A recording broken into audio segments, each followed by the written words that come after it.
Hello and welcome back to another episode of Critical Reactions with your host Bryan. Now, y'all probably already know something's up. You've either seen the title of the song we're checking out, or more likely maybe the runtime of this video, and figured something was a little different for this video. I got a request from Silver Spawn that said, alright, let's do this. Kashiwa Daisuke, Suns, from Program Music 3. The album is a single song, but if you prefer to take breaks in between, you can treat it as 3 sections with transitions at 11:50 and 37:18. So, that's what we're looking at today. Now, what's interesting is that on Spotify, at least, the album has a second track on it. That second track is called Talion. It is only 7 minutes long. Maybe it acts as a nice outro to Suns, but it does make me question why have that song on there anyways when Suns is already 51 minutes long. But we won't be checking that one out. We're just looking at Suns today. So let's dive in and see what Kashiwa Daisuke has in store for us today.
It's interesting, all of the ambient sounds. We had the rustling of grass. We, of course, have children having fun. Maybe birds chirping. Not too sure what's all the way back. Oh!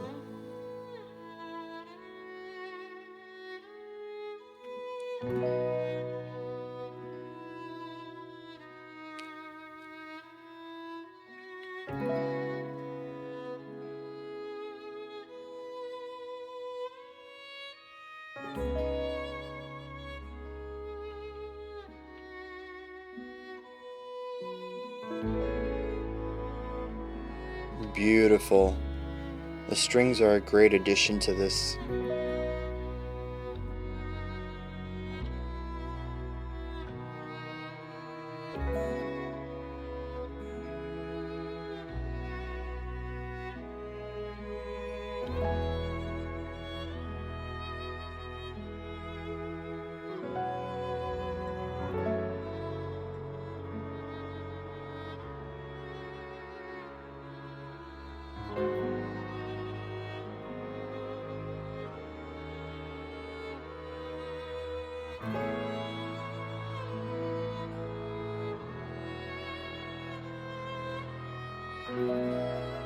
Oh, a little bit of tension. One of the first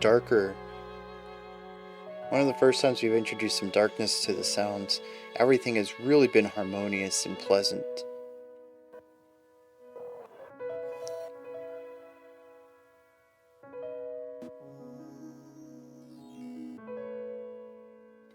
Oh, being this is so long, let me grab a marker real quick.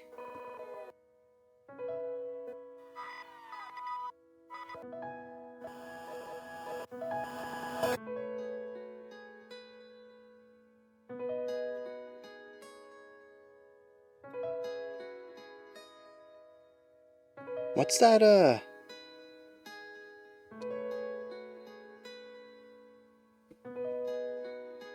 why can't I think of the name of that instrument? It's like a harp, but it lays down with the strings running parallel to the grounds. But it's much like a harp, a bunch of different length strings that you just pluck. Each string has its own note.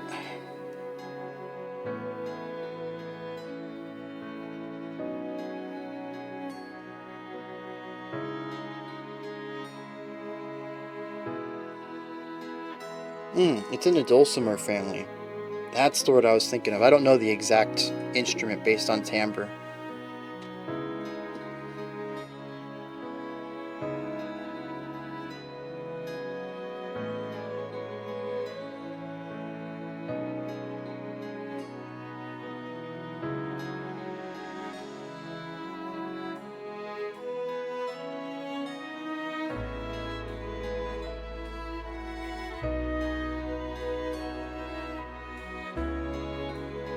Dude, the way all these layers come together, the melodies bouncing around, it's like a mix of counterpoint, call and response combined, but between like 3 instruments instead of 2. It's just gorgeous.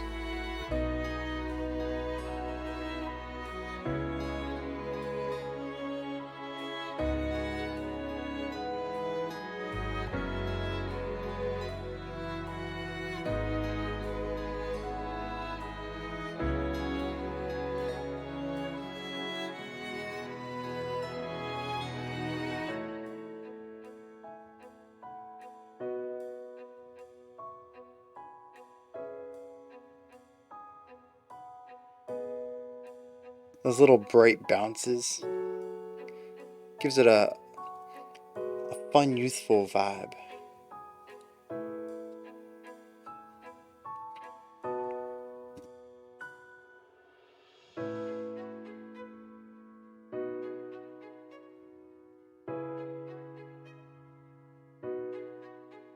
It's interesting too that last line I just talked about, the bounces, brought in a bit more of a staccato vibe that we're hearing here with this left violin piece now too. A lot of the lengthy legato playing that dominated the first 5 minutes of the song has given way to something a bit more rigid, sharp, pointed. Here we go, we're bringing more of the legato back in underneath.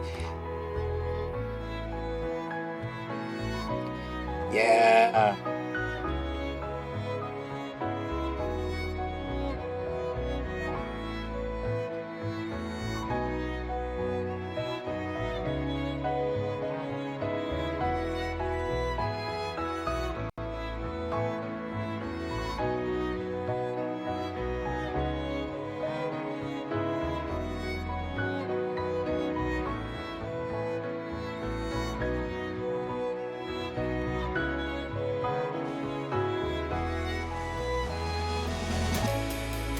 Oh, whoa, whoa, whoa, whoa, what?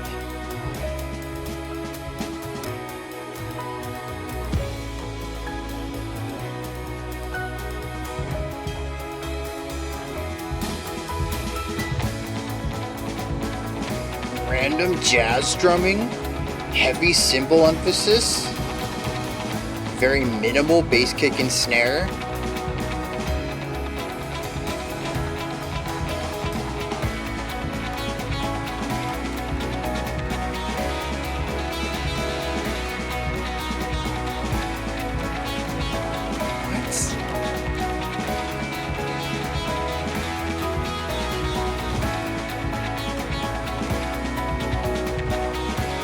I mean, it's not a bad idea. It sounds great. It's just very unexpected. I think is the nicest way to put it.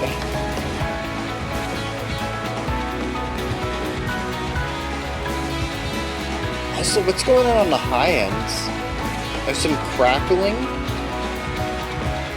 The production's been so great so far, I can't imagine it's clipping. But it has the texture of that.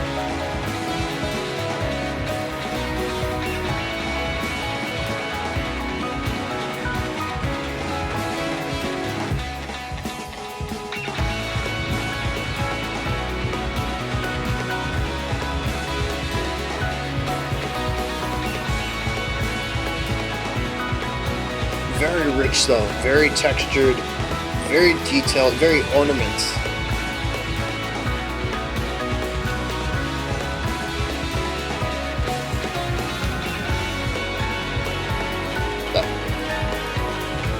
I think I cut myself off.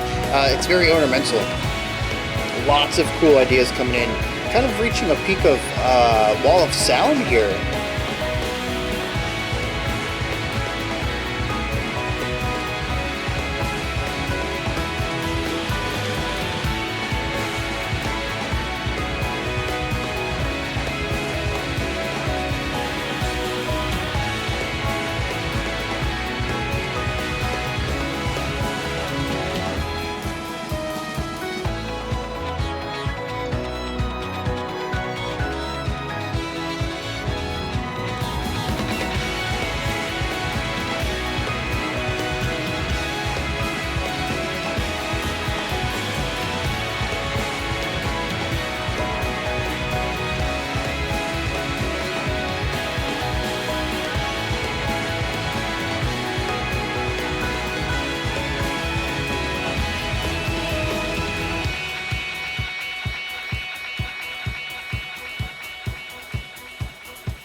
And where are we going here?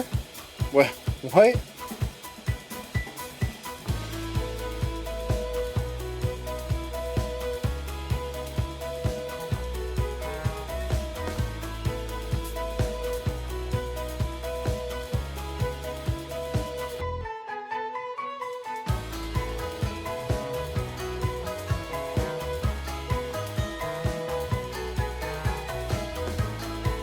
That's a fun little bass idea down there. What instrument is that, though?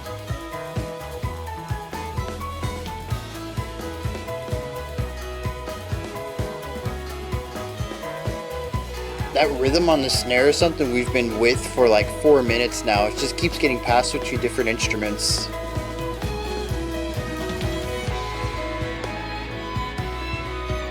We got a little bit of a breakdown here, half-timing it.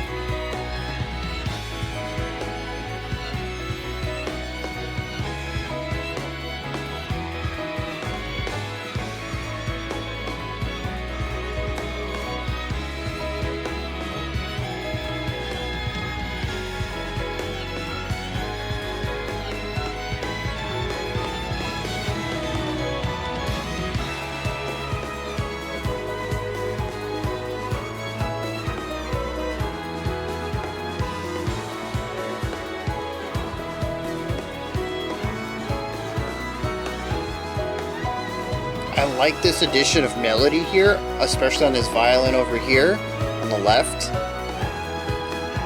A lot of this has been very atmospheric, building emotional sound spheres. We haven't really had a lead melody yet.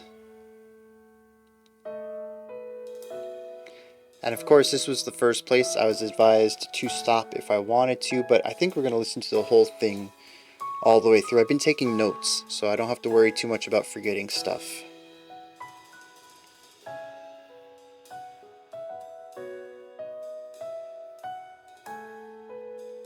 And this is very reminiscent of the opening of the track.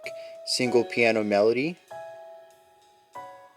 giving us very heavy accents on the downbeats of the bars, starting on 1.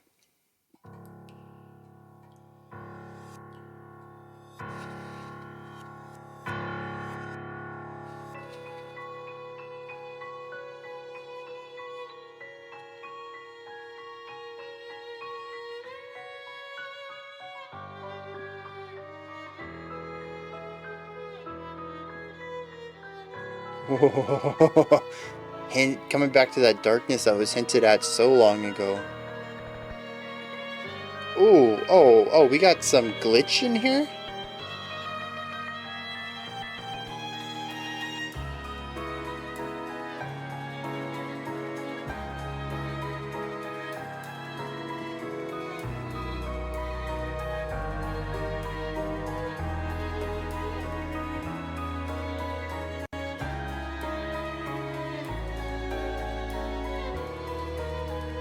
I really like the percussion. What is that? It's like drumsticks against like the leg of a snare holder.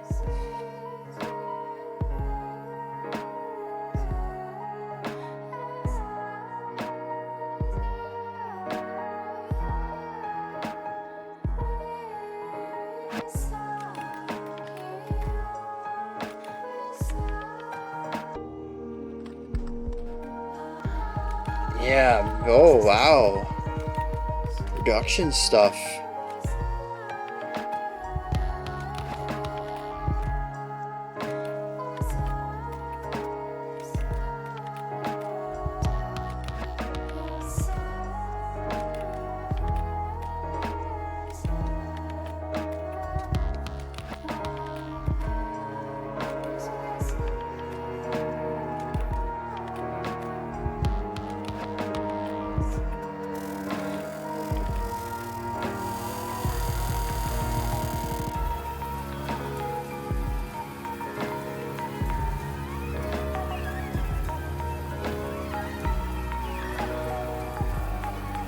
Rhythmic playfulness. We have some more of the field recordings coming in with this rain.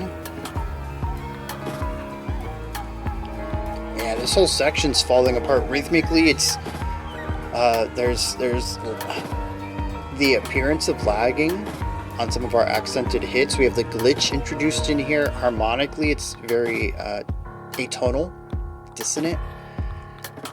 The song is just tired of being gorgeous.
The real sharp cutoff on that is everything. It leaves so much room for these ornamental sounds. All sorts of little textures that get thrown in afterwards. The vocals are interesting. I wonder if they're saying anything.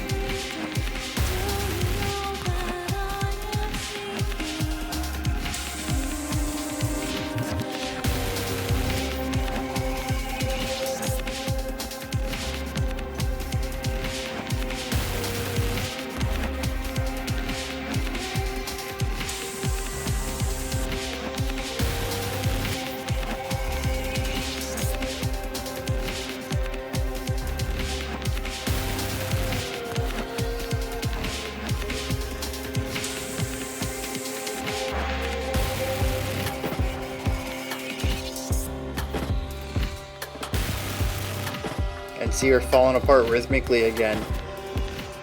This is bonkers.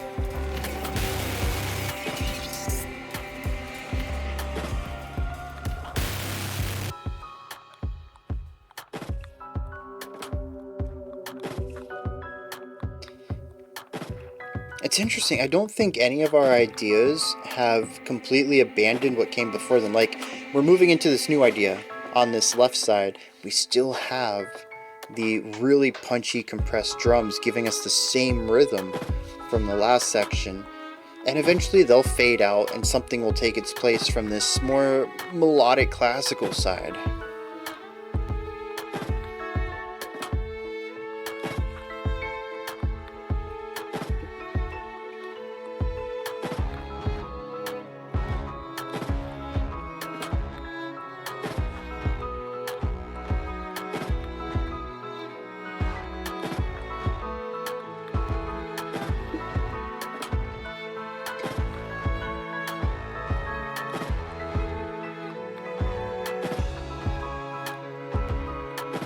The ebb and flow, the general rising of intensity, reducing, increasing the energy of it, and then pulling it back. It's so masterfully done.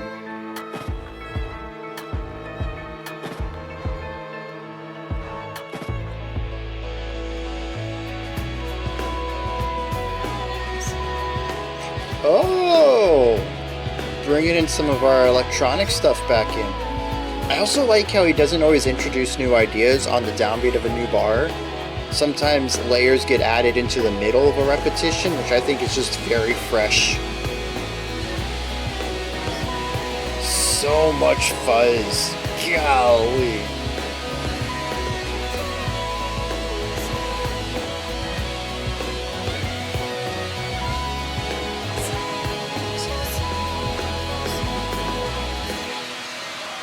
It certainly feels like there's a lot of post-rock, post-metal influence on this. There's just so many sections that enter into wall of noise elements.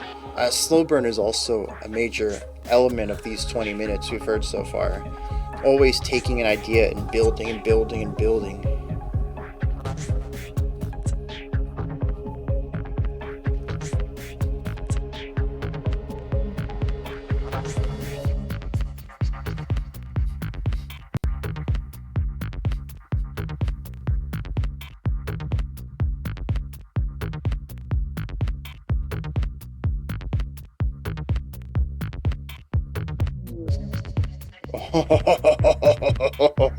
This is fascinating.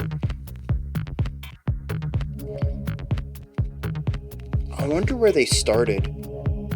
If they started as an electronic artist and then learned more traditional composition, or if they started traditional and then expanded into the realm of engineering.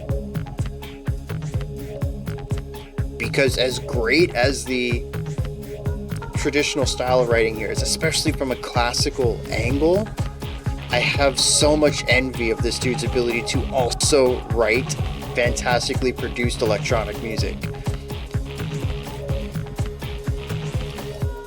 It's not even really about the electronic music, it's about the way it sounds, the way ideas come in, the production on sounds. It's the little nuances from the engineering side of things that blows me away.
Really interesting to have a little bit of that glitch in there, returning from earlier.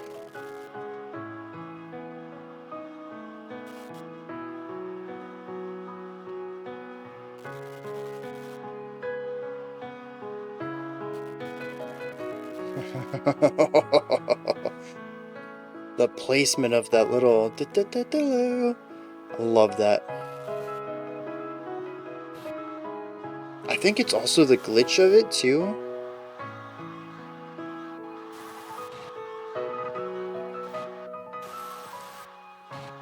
Like fragments of a lost transmission finding its way on top of this beautiful piano bed.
really cool taking this sound that is mostly formless, just chords and static and drone, and then giving this beat that makes it feel like it's naturally going somewhere, even though a lot of it is very stagnant.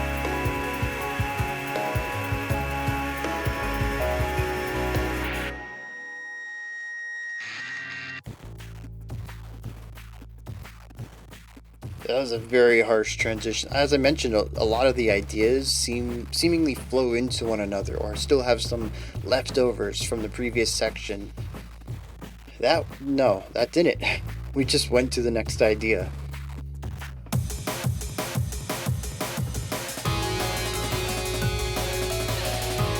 Kind of. This is very reminiscent of where we just were. We just took a little detour to get back to it.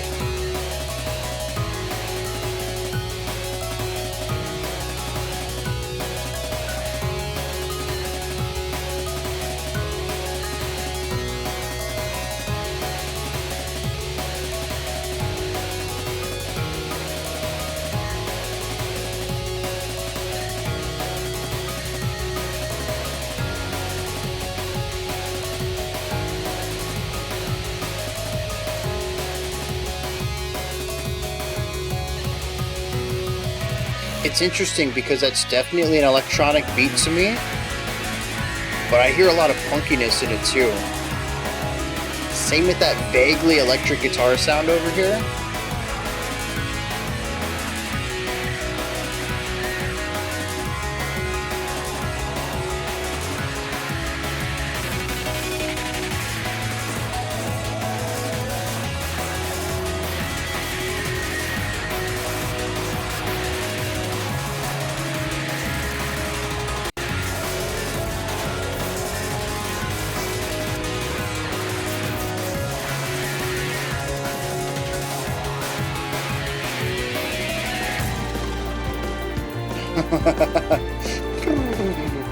that rundown off on the left.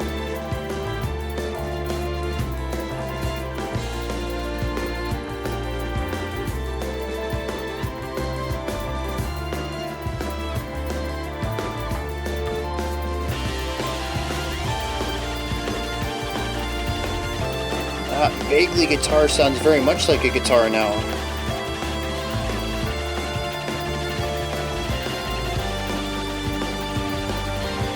That's definitely some rock drumming.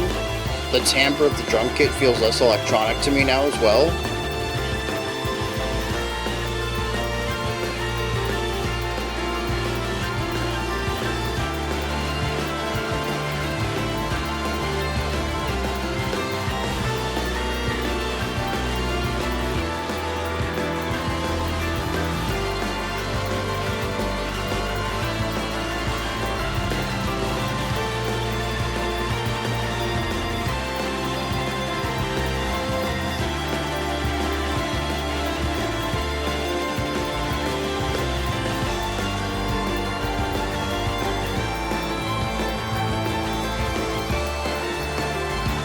Yeah, that melody from the strings.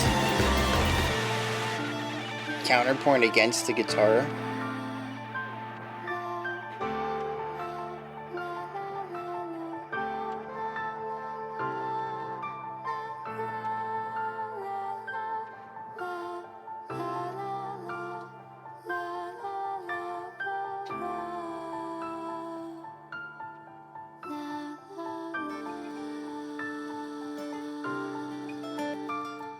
Oh, the glitched placement, but also the choppy rhythm.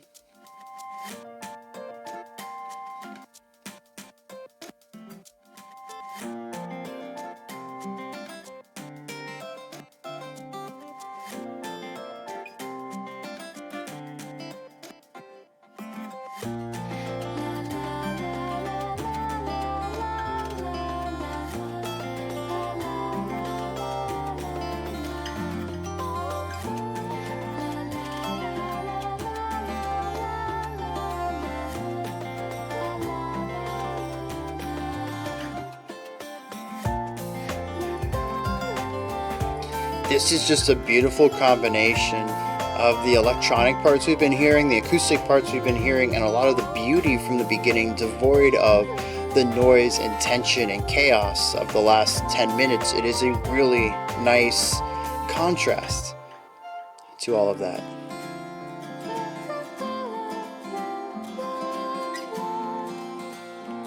Yeah.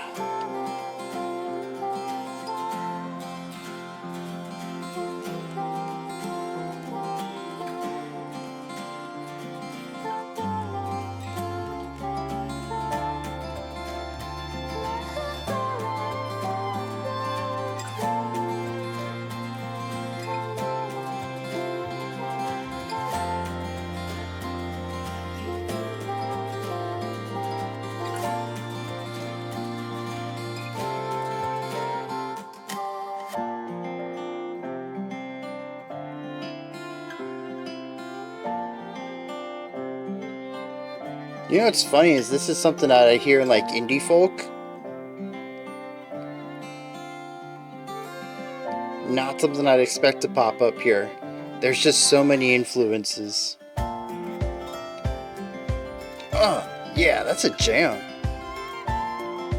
Simple rhythm, beautiful counterpoint, gorgeous timbre layering.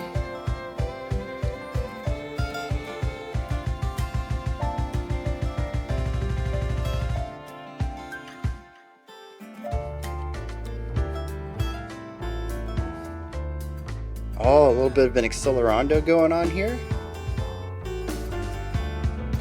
Oh, getting real playful with rhythm as we speed up to wherever we're going.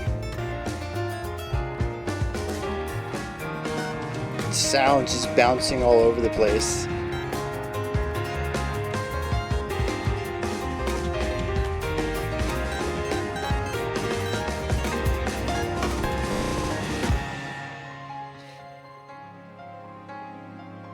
Yeah, dude, like all of this energy exploding into the most serene beauty. Like a mini Big Bang.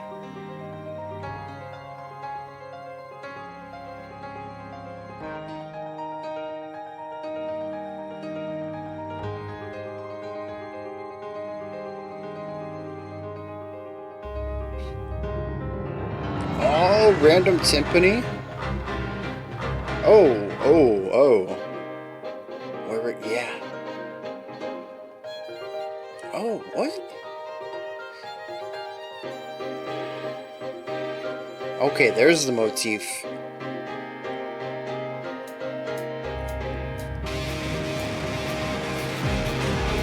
Dude, that synth is gnarly. There's so much buildup though. I'm ready to lift off. We just gotta get going. Where are you taking me?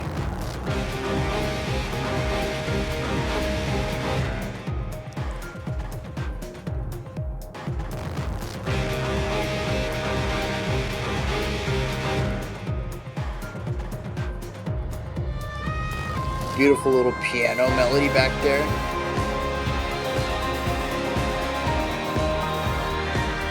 Not quite as explosive as I was hoping given all the build-up, but it's still a beautiful segment.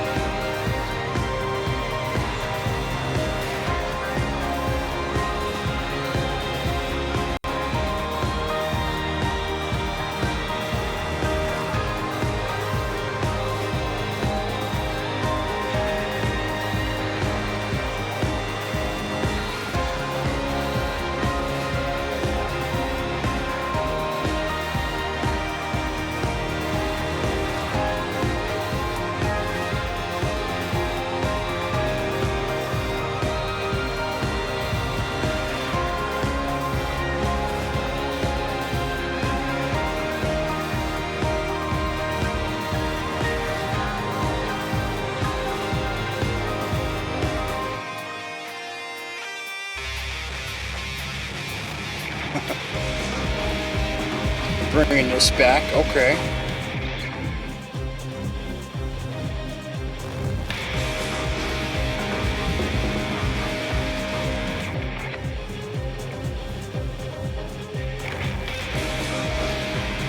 It's interesting because we really haven't had much of an idea of motif before.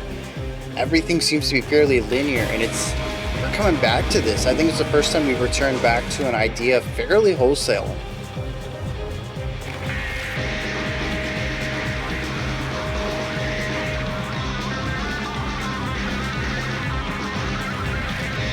Is this going to be the build-up I want, though? That's the question.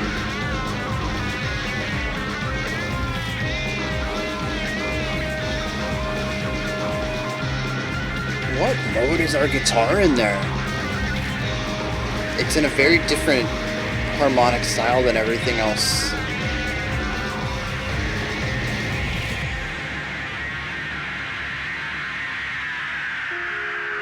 Dang, so that feels so much like a build-up to me. But I guess in their eyes, it is the moment. We did it twice without going anywhere larger, so...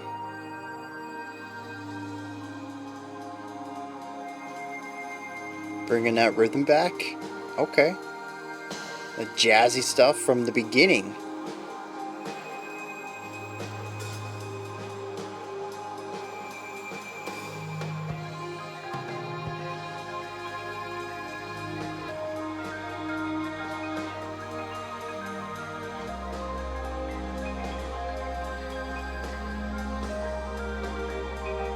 I'm digging the bells. Muted. Almost sounds like water.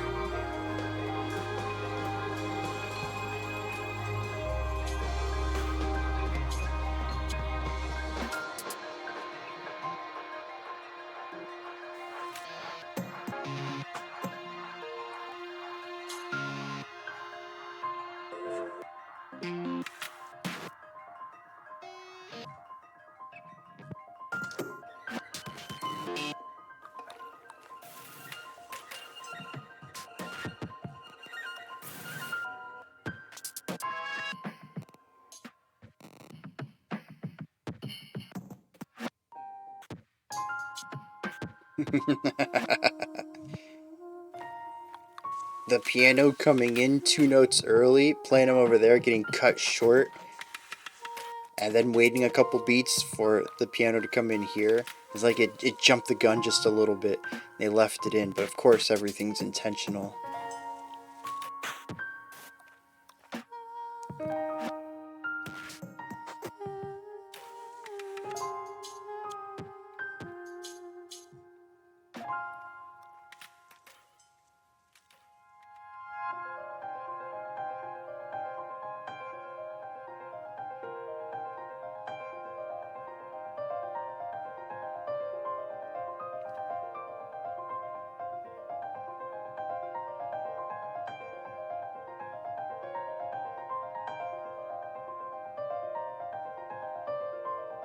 I think it's safe to say, with still like 13 minutes to go, this song has something for everyone.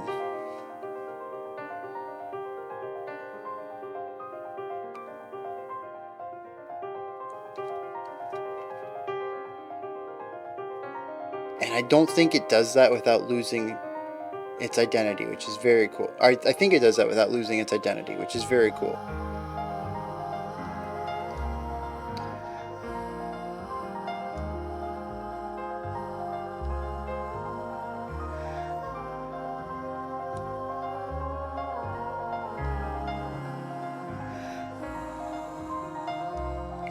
The breathiness on that right vocal. Yeah, great texture for this, especially with the very minimal music underneath it.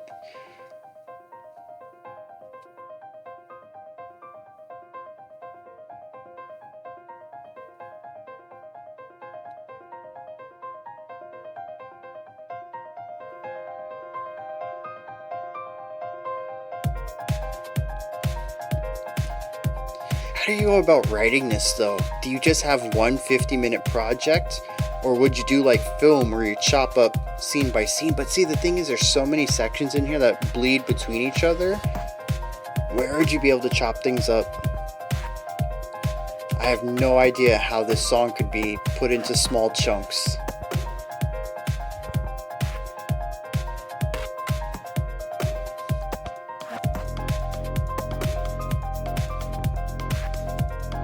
The staging on this piano part is really wild. Because of the volume changes in some of the hits, it not only feels like it's bouncing back and forth, but it feels like it's rising and lowering as well.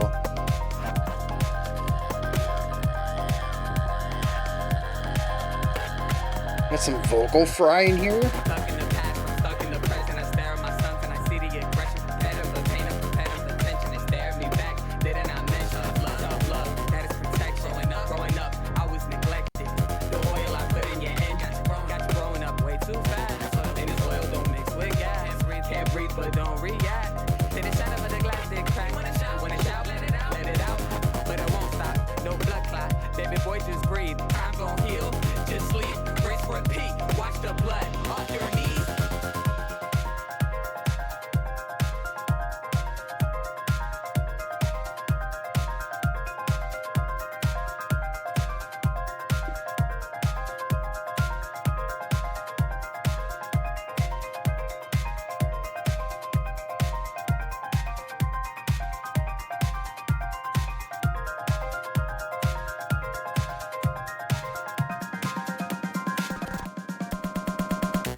What a transition. The simple build-up wasn't enough. There had to be a fun little skip in there.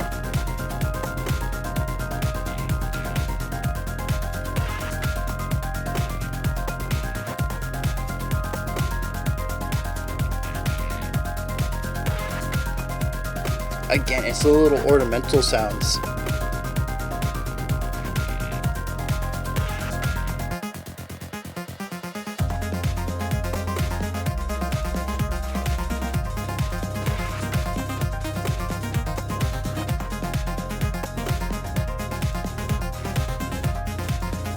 There's just so much nuance.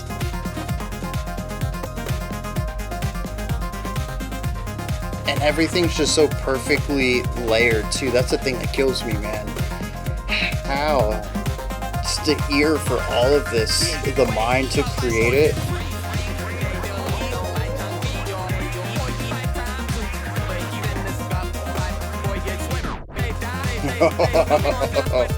That was clean.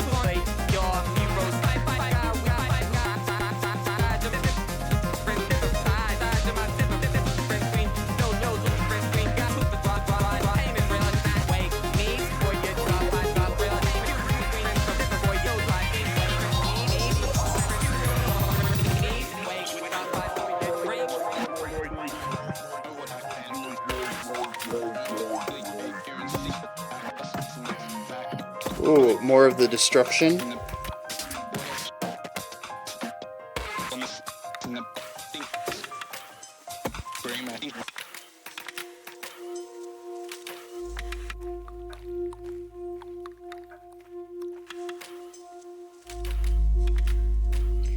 The sub bass. I haven't talked about that at all, but that was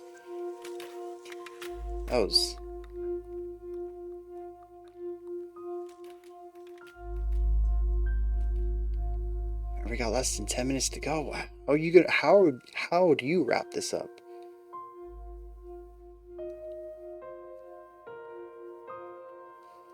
I don't know.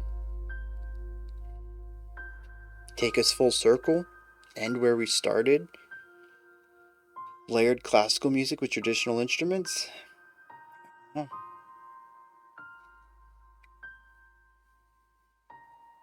I got some white in my beard. Wear it with pride.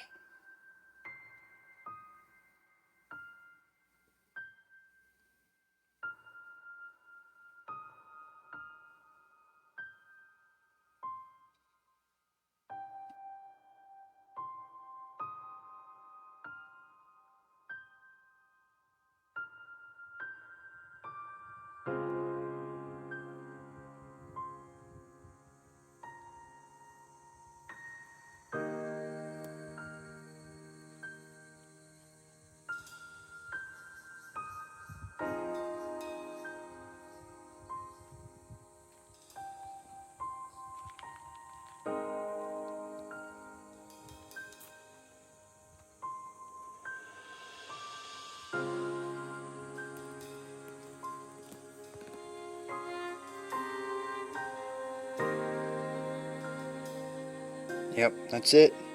Give us a nice bookend to all the chaos from the middle. Interesting.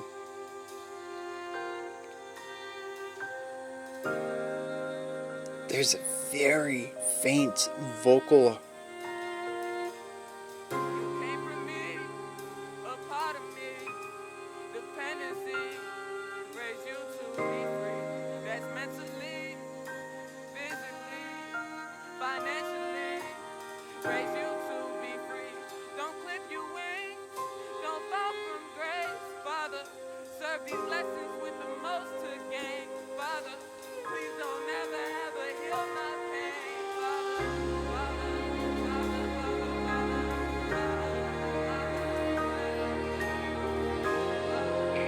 So warm, just like how we started.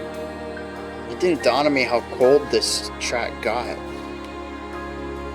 Until now, I'll return back to that warmth.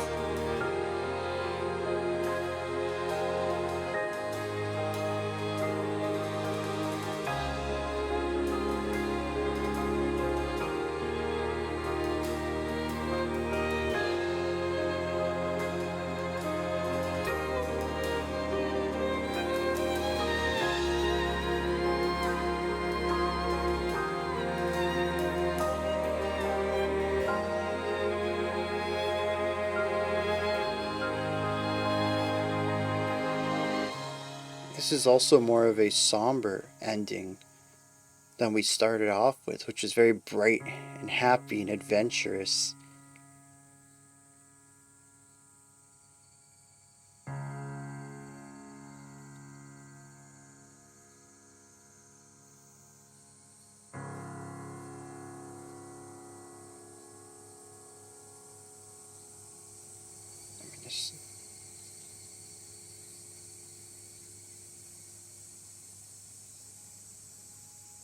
To me, that feels like this.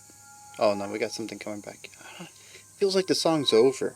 It would not surprise me if everything else was ambient of sorts. But there's still like 4 minutes to go.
What?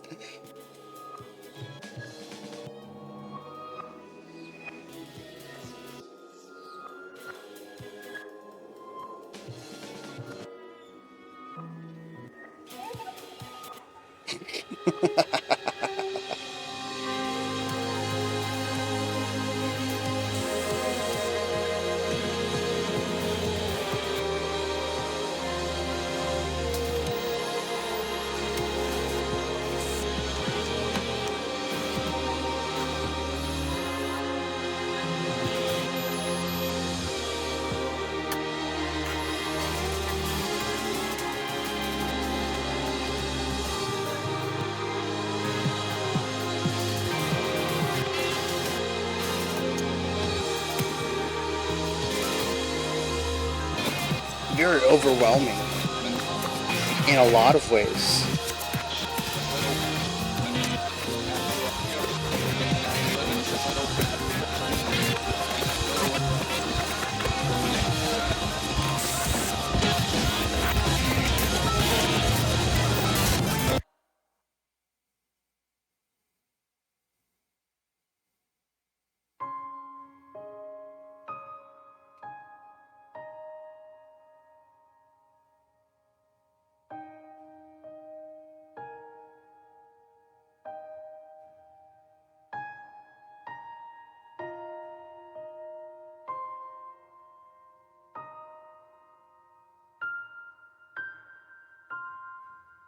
That's the same rhythm from our opening. I don't know if it's the same melody note for note, but yeah, this is more so than just bookending the song with acoustic instrumentation. We're bookending it. We're ending where we started. If not identically, then at least very, very similarly.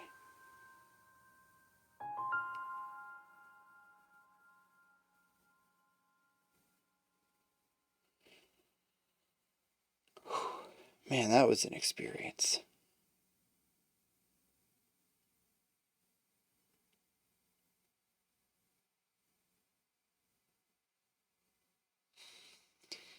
Yeah.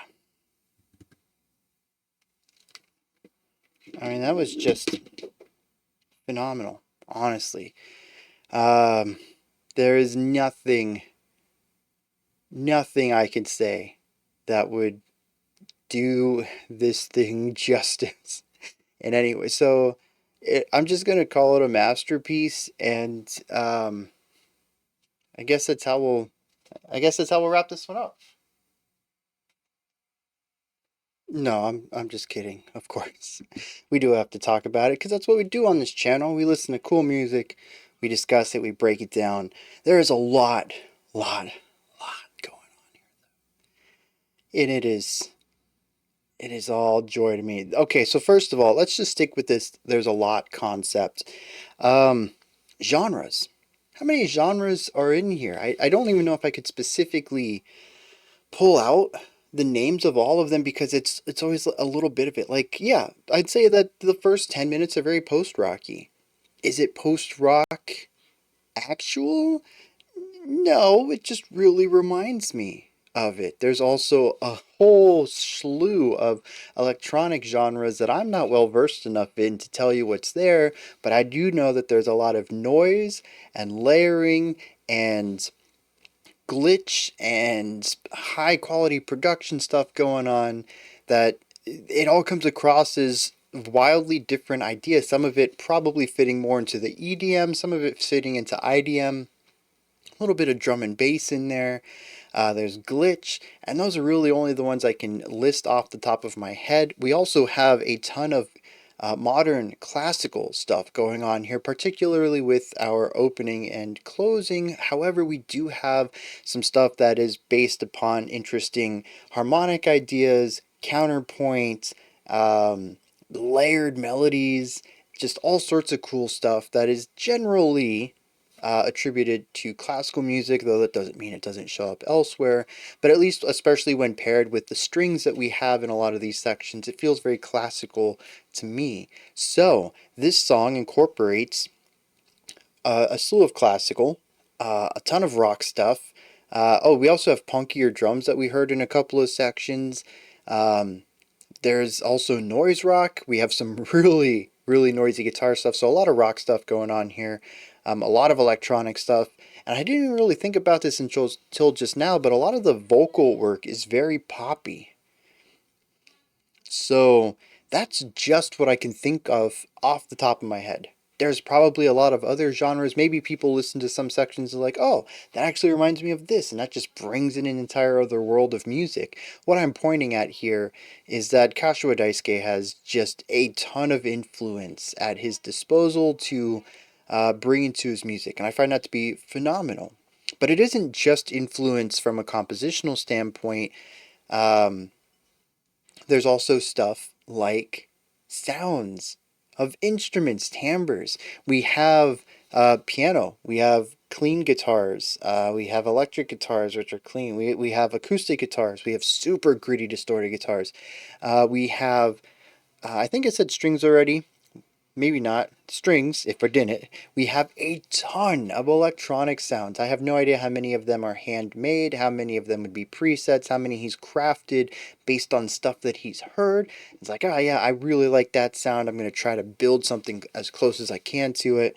I have no idea. All I know is that across the 51 minutes of music, I probably heard over 100 instruments. It is bonkers. Oh, we also had like lead synthesizers that felt like guitars in places. Then we had guitars that sounded like synthesizers. So, I mean, there's just a lot of sounds on display here too. So, when you bring all this together, we just have a plethora of elements that we can utilize. It's why I think, despite being 51 minutes long, it doesn't really feel like an hour long worth of music. That time, at least for me, went by relatively quickly. Part of that's going to be due to the pacing. We're going to talk about some of that later. But I think the other part is just the sonic contrast. Even if we are staying within a general sound, we might utilize instruments that we haven't heard before in this sound, or we're passing an idea onto a new timbre, or we're taking the instruments we have and going to a new composition style. There's so many ways that you can combine the plethora of genres and compositional influences and the plethora of instrumental tones together to create almost probably a limitless amount of variation within this. A lot of the music is also done compositionally in the element of slow burn, where we will start with one idea, build, build, and continue to add new and new layers. Occasionally, sometimes removing a layer and adding something else in its place. But the idea is generally that we're going to be taking something baseline and adding more and more and more stuff to it until we can feel a very fully realized version of where we started. And so we not only just have the idea of bringing a bunch of sounds together in composition that way, but it's also about constantly reevaluating and recontextualizing something we've heard. And that is going to allow sections to also feel very dynamic and contrasty, as maybe what we heard previously sounded one way, but in the context of this new harmonic device, in the context of this call and response concept, that the original sound that we heard feels different now. It makes us feel different now. And so this entire song is really based upon varying levels of contrast and dynamic qualities that, like I said, to me, it just keeps it fresh and interesting. And this also, I guess, sort of goes into pacing as well. The song is always doing something new. It never really feels like it stagnates at all.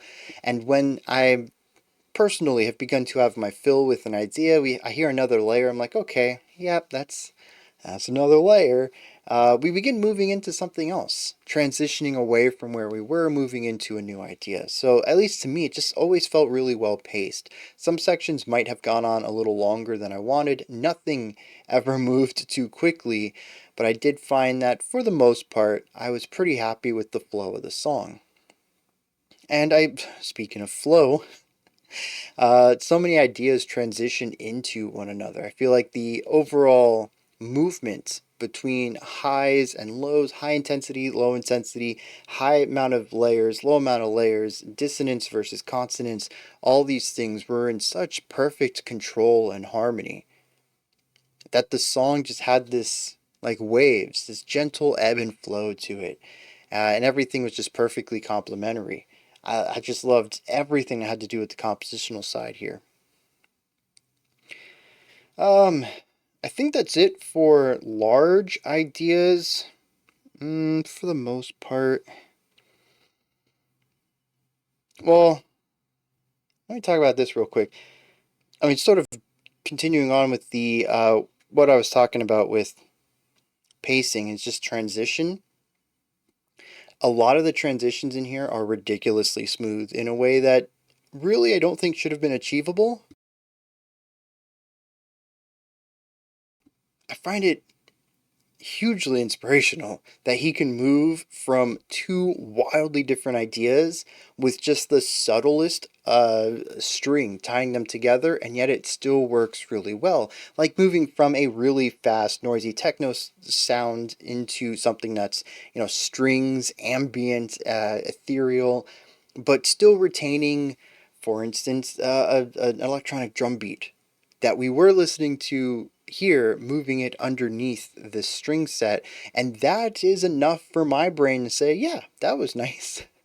That was a nice smooth connection, even though we sharply removed like a dozen layers and introduced five other random, not random, but five other very different layers from where we were. But just having that one part was made my brain happy enough. Yeah, that wasn't a rough transition at all. And that would be one of the most sharpest transitions, I think. Usually it's a lot more fluid. As I mentioned, we might remove some of the earlier layers and add new layers, and eventually once we remove so many older ones, we don't have too many ties back to where we were.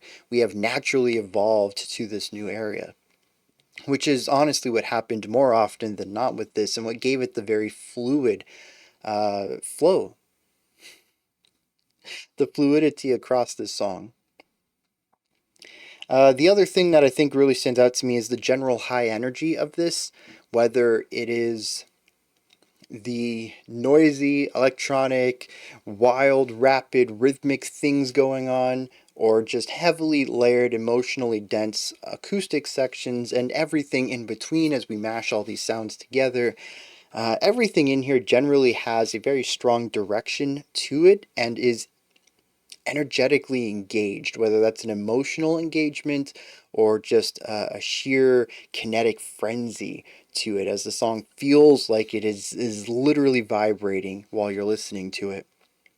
The song is just consistently working on this wavelength, which is really cool because even the sections that sort of pull down away from that high energy feeling still feel like they work in favor of and in service to these high energy moments, which allows the whole song to feel like there's this constant forward momentum, always pointing towards something and always moving in that direction. I love it. I'm going to go into some more general ideas here because I think that's all of my high level ones that sort of touch on everything. Part one. What I call part one is the first 12 minutes, give or take, before we started getting into the really big techno stuff. This was awesome. This was all beauty. It was all serenity. It was just gorgeous, very calming. It wasn't necessarily laid back. I don't think that's the term I would use for it. There's still a hair bit of dissonance in there at times, but emotionally it's very engaging. It's still pointing towards something. It's just an emotional direction more so than an energetic one. It never feels stagnant, but it is primarily focused on this consonant beauty. Just very harmonious. Every time a new instrument came in, just absolutely blew me away, recontextualizing a line that I already thought was gorgeous, only to find out that there was more beauty when you combined it with other colors. I just love that. It's like, yeah, you drew an entire picture in red, and I already thought it was really well done, and then you added yellow shading to it, and it just blew me away. I can't think of a picture that would look great. That's just like all red with yellow shading, but I hope you get the idea there. It's about adding more color, and every time you add another shade to it, it becomes more beautiful, but it was already really well done to start with. Maybe I think starting with like pencil and then adding color to it would have been a better metaphor, but I'm not thinking two steps ahead today, am I? I'm just so overwhelmed by this. Um, it was also the most slow burn build up style that we had. I feel like almost all 11 minutes of this was adding layers and removing layers. We didn't really change ideas so much, especially not in comparison to parts 2 and 3 of this. But it was more of this natural growth over 12 or so minutes that I just thought was absolutely gorgeous, every minute of it. And a lot of this was placed, I'd say, into the classical realm of composition, classical instrumentation for sure. We had a lot of acoustic stuff going on in here.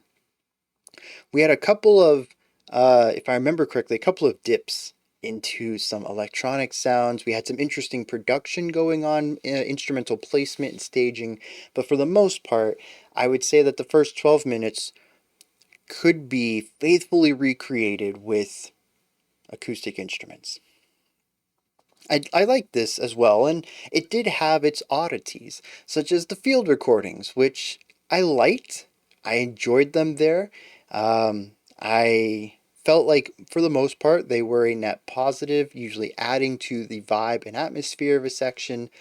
But we also had some interesting choices in here, like the jazz drumming that showed up at like 5 or 6 minutes in. What was up with that? Stuff became clearer as we ventured into the track, but at the beginning, I really thought I was in store for a 51-minute acoustic classical piece. And this was the first notion that I wasn't. Like I said, it made more sense going forward, but at the time, I was very perplexed. Flummoxed, even, which is a fantastic word. Um, what else showed up here?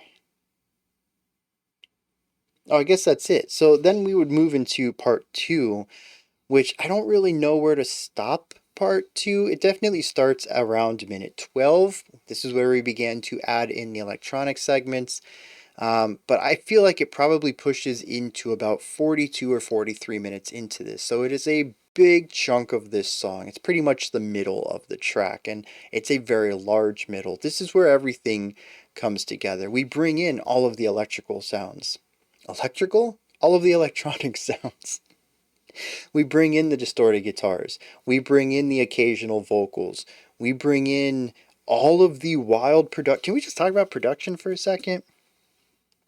So I just got done praising this dude's harmonic and melodic writing, knowing what instruments can do what and how to best utilize them, and then also having the chord theory of knowing how to do your chord progressions, not just sticking with a 4 chord progression, but constantly evolving it in order to achieve a variety of emotional inflection in the music, and then utilizing melodies on top of that to pull even more emotional information out of those chords, and then also incorporating counterpoint and all sorts of stuff, baton passing, call and response. It's classical music, honestly. It is contemporary classical, and some of the best that I've heard.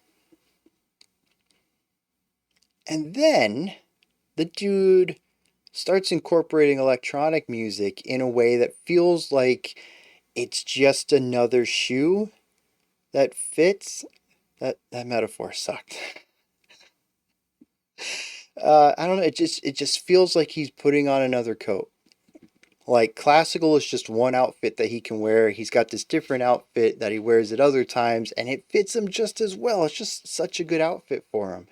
And it's just so confident. It's not just about using electronic sounds. It's about the plethora of electronic sounds. It's about the fact that he's probably fine-tuned and honed these sounds down in order to be the specific tones and timbres that they are, more so than just grabbing whatever comes pre-installed with whatever synthesizers he's purchased over the years or whatever. It's not even just about that though. It's about the production of it, the crispness, the cleanliness, the dirtiness at times. It's about the placement of instruments. It's about utilizing all of the parameters available to people with a synthesizer in order to craft how sounds enter into the sound sphere and how they leave, what kind of fluctuations they have. There's so many ways to craft a sound. It's so different. It's such a different world from writing for acoustic instruments or even just real instruments in general, which have specific ways that they sound. If I want a bright, clear, high-pitched sound, I only have a couple of instruments that's going to do that, and depending on how bright I want it, it's going to influence what type of metal or material I want. I'm probably going to go for trombone or trumpet, or maybe one of the higher pitched saxes, maybe a soprano sax, just to get that nice brassy sound, which is going to be bright. And at that point, I'm kind of limited in what the person can do sonically. They have an instrument. The instrument makes a specific sound. There's ways to manipulate it, but not as many ways as electronic music. And so when it comes to traditional composition, you sort of make music for what's available to you. Whereas with electronic music, you mold the world around you to make the music that's in your head. It's about bending the will of sound rather than working within it. It is a drastically different world of music. And then beyond that, not just crafting these individual sounds, but then also having the music in their head, which isn't purely from a classical angle. When I make electronic music, you can tell I have a classical training behind it, because it doesn't sound like electronic music. It sounds like classical music that just isn't done with violins and trumpets. It sounds like classical music that just is played by synthesizers, because I just don't have that understanding of the further manipulation and production that engineers put into it, that an electronic producer would put into it. And then there's also a bunch of stuff that is possible in the world of electronic music that typically isn't in the world of acoustic instruments. The way that you can start and stop notes in entirely unnatural ways, the way that you can fade them out or reverberate them or put effects on them, and it's all the little nuances that are at full display here that tells me that this is not just some guy playing around with electronic sounds, that he could make straightforward, top of his class electronic music, but could also make some killer classical stuff too. And it's just like these two worlds melded into a single person. I don't like to use the word envy too often, but I'm very envious of this guy's capabilities. It's just, I could wax poetically about the width of the width of his skills, what he can write in as many different styles, and it all come together to be so well done. Nothing amateur about this. Everything is just tons of experience behind it. I'm really curious, like I mentioned earlier, where Kashiwa Daisuke started. Was it classical and then moved into production? Or was it electronic music and then learned how to write more traditional sounds? It really doesn't matter either way, because the dude is just a genius. So I don't remember where I was talking about, how I got onto this topic. I just started endlessly praising this guy because it's just phenomenal. Um, Something else with part two. Let's just move on. It is very techno-y. It's very electronic-y. It's very whatever. Like I mentioned, IDM, EDM, drum and bass. There's a bunch of stuff in here that I picked up on. But it never really gets too far away from the classical side either. In fact, oftentimes we'll merge them with some of the noisy, chaotic, electronic stuff going on all around, and still some piano or some violin giving us these beautiful harmonies, chord progressions, and melodies on top of, inside and around and outside and everywhere of that electronic stuff. But what is introduced here is also a coldness. A lot of the acoustic stuff ends up feeling very warm to me. It's very inviting. A lot of that goes along with the beauty and serenity of it. In a sense, the opening 10 minutes of this song feel very much like summer to me, where the middle 30 minutes or so feels a bit more like winter. It is colder, it is bluer, and it also introduces darker harmony. I found that to be really interesting because, aside from a few tense instances in the beginning, we really don't have too much darkness in the first 10 minutes, and it's another element that sets this section apart, is just the overall darkness to it. It's also super chaotic, and there's a lot of noisiness to it, and I suppose that's really the next thing I want to bring up is noise, which there's just a lot of. Whether it's the electric guitars or the distorted synthesizers, or just putting 50 layers up, or having sounds bounce all around and ping pong all over the place. There are some really noisy sections here, and even towards the end we began to smash a bunch of these sounds together, playing snippets back to back in a very chaotic fashion. That is it is a way of sort of melding everything together and then eventually putting it all on top of each other into this wall of sound. I don't know. And I thought that was really beautiful. In the moment, many of these sections can feel overwhelming, but they tended to also be contrasted with something more melodious, more understandable, less noisy, less chaotic. But by the end of the song, it almost feels like we've mashed all of this together. And it led to our false outro. Yeah, I think I've touched on pretty much everything I want to bring up. It brings us to the false outro. It was about 5 minutes to go, and the song kind of stops, and then we just have the field recordings come back in. And, up to this point, it was primarily strings. We kind of cut out the electronic stuff and went back to strings. And we even returned to a melody that felt, oh, no, not yet. Not yet. We haven't gotten there yet. We bring back a lot of the strings, though. There's still some electronic stuff, but they're fading out. They're kind of getting out of the way. And then we just have these synthesizers that come in, raised up, and while they're rising in pitch, they also fade out. And it feels like this constantly rising effect with more of the field recording behind it. And then there's silence, and there's still like 4 minutes to go. And I honestly figured this was the end. I thought it was interesting that the song kind of existed in this silence for quite some time, actually. I thought the song would have been over, and also it would have been something that felt in line with the rest of the song, was to just have 4 minutes of silence here at the end. But that's not the way things happened. Eventually, strings came in, piano came in, something came in, and we returned back to the opening melody. And I thought that was a really beautiful way to wrap this up. It almost felt like at one point, all of the ideas, I have no idea what this song's supposed to represent, but to me, it feels like all of the ideas presented in the song began to overlap in a way that they were no longer congruent to each other, no longer harmonious in a larger way. They began to fight and overtake and try to be the dominant sound, and all of that gets erased into silence to return us back to the simplicity of the beginning of the song.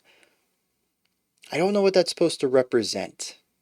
Simplicity rising into beauty of complexity and beauty, that being converted and perverted into this entire digitalness of trying to merge the beautiful beginning with this messy, gritty sound. And all of the stuff that entails throughout the middle 30 minutes, for all of it to overlap and grow and build and mutate like, I don't know, like cancerous cells continuing to expand out, and all of it to just be wiped away to return back to the simplicity of the beginning.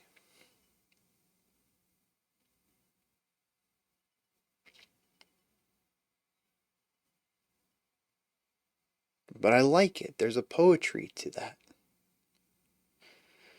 I don't know what the poem is trying to say to me, but I did ask somewhere in the middle of that, how do you end this? Honestly, I didn't have an answer for it, and this seems obvious. Just end it where we began. I didn't know if that's what Kashiwa Daisuke was going to do. That's probably what I would have done. I don't know if I would have done it anywhere near as elegant as this, but wrapping it back up full circle is something I do often anyways, and there's just no way to linearly finish this. It's too grand in scale to have a nice, neat bow put on it other than for us to cycle back to where we began. To bookend all of this stuff in the middle.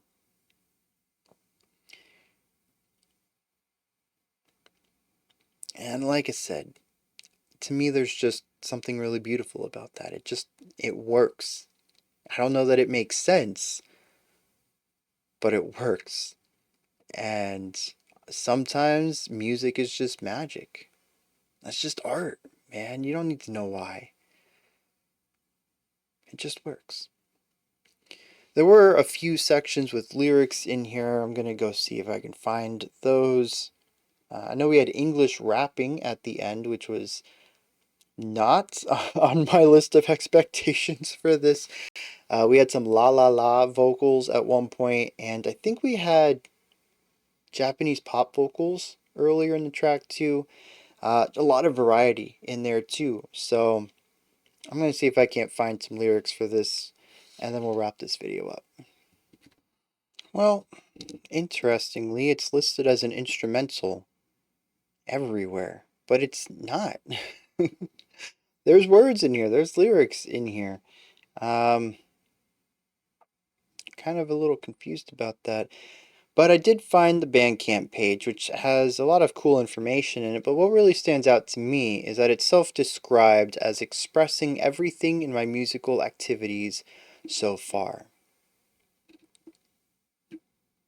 And that makes a lot of sense to me. It also came out December 2020, and he mentions that COVID and being stuck inside and kind of getting into a new lifestyle, very different from his usual daily life from prior to that, changed a lot of this. Changed a lot of the way that he felt about stuff, human connection, family. Says that it's a very personal work for him, this track.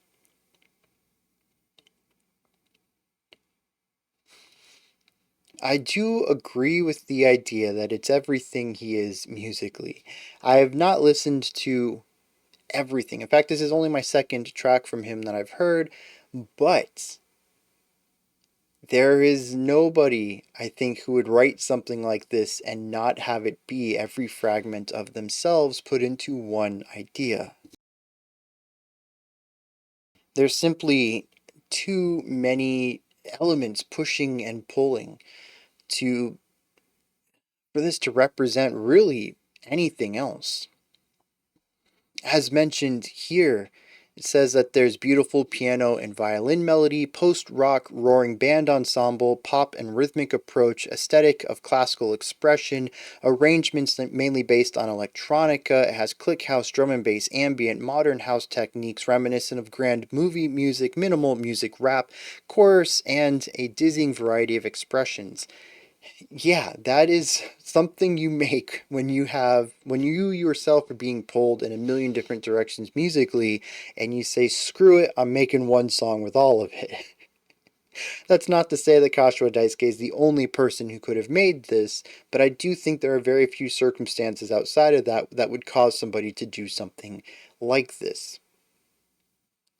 And so I find it most interesting that one, it works, but two, of what the ending is. I mentioned that it's about a bunch of sounds trying to compete and them all getting wiped away for simplicity. If this is that intention there of being everything that Daisuke is, then I like that metaphor at the end. There are a lot of competing sounds here, and he does really love chaos, maximality, maximalism. Tons of layers and writing. But I think at the end of the day, he just really loves beautiful music. And sometimes it's good just to get all that stuff out of you, put it on the table, get it out, ship it out, let people listen to all of this that is you, and allow yourself to wipe the slate clean and just write that simple melody you want to do again. I don't know if that's true. I don't know much about this person. I've only listened to 2 songs, never read any interviews, but I get that feeling. There's parts of him that can't be simple, that can't be purely melodic, that can't be purely serene and beautiful and just traditionally classical. He has all these different things inside of him that wants to make music, and he allowed them here. But at the end of the day, to me, it feels like he really just wants to write those simple things.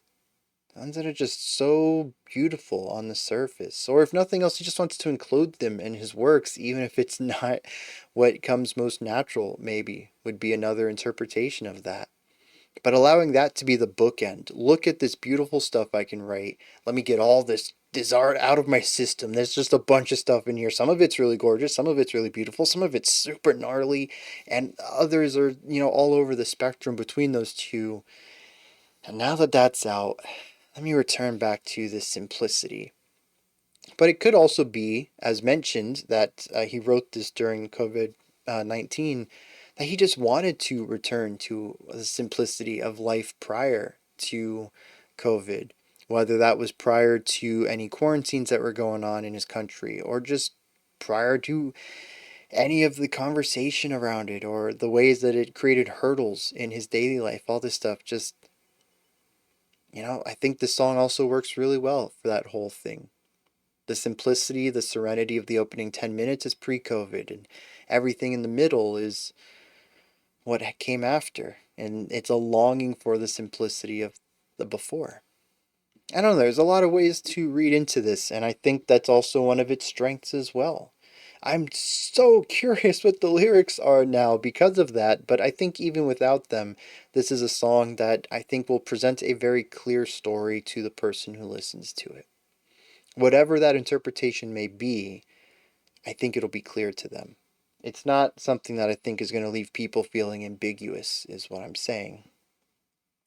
So, with all of that said, and this being a 90-minute video, let's wrap this up. Those are my thoughts on Kashiwa Daisuke's program music number 3, the track Suns. I also found out that the second track on this, which is only present on Spotify and is listed, no, it's not listed on Rate Your Music either. So it actually lends credibility to this a little bit. The second track, Talion, isn't necessarily part of it. It is viewed more as a bonus track to the album, but it helped in some way to get this track on streaming services. I don't know if there's some stipulation about 1 minute long albums, or sorry, 1 hour long albums with one track on them, but yeah, nobody else seems to acknowledge the second track as part of it except for Spotify. So, all right. I think I was wrapping this up. Those are my thoughts. What are your thoughts on this track? Is there anything that stood out to you? Anything you'd like to add on to what I said or correct me on? Maybe you just have your own thoughts, opinions, and perspectives about it. Put all that stuff down in the comments section. Above that, in the description box, you'll find a link to Linktree. You can find links to my music, ways to support the channel, a link to the Discord server, and so much more. Above that, if you could, like, subscribe, and ring the bell. I greatly appreciate all 3 of those. Alright, that wraps it up for today. I'll be back tomorrow, though, 5 p.m. Eastern Standard Time, 9 p.m. UTC, as usual. Until next time, remember to be critical, not cynical, of the music you listen to, and have a fantastic morning, afternoon, or evening, whenever you choose to watch my videos.